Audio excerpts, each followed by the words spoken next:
Навилара хамтлаг нь Troy Entertainment-ийн харьяанд байдаг 4 гишүүнтэй охидын хамтлаг юм. Тэд 2026 оны 2 дугаар сарын 3-нд албан ёсоор дебютээ хийсэн. Тус хамтлаг нь 2 солонгос 2 монгол гишүүнээс бүрддэг. Өөр өөрийн соёлыг нэгэн цогц болгон нэгтгэх үзэл санааг илэрхийлдэг. Навиларагийн дебют сингл болох No Limit нь тэдний олон өнгийн хөгжмийн хэв маяг болон тайзны үзүүлбэрийн чадварыг харуулах бүтээл хэмээн хүлээгдэж байна. Тэдний анхны сингл болох No Limit нь өөртөө итгэх итгэл хүсэл тэмүүлэл мөн хэл хязгаарыг даван туулах утга санааг илэрхийлдэг. Навилара нь гэх нэр нь өсөлт хөгжил, эрх чөлөө мөн мөрөөдлөө зоригтойгоор дагах утга биелэгддэг. 2026 оны 1 сард албан ёсоор дебютээ зарласан юм.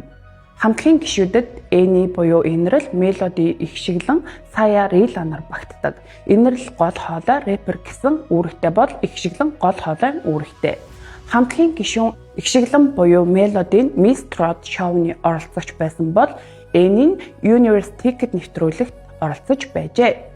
Навиларагийн дебютыг ялангуяа K-pop салбарт дэлхийн олон орны төлөөллийг харахыг хүсдэг фэнүүд маш их хүлээж байсан.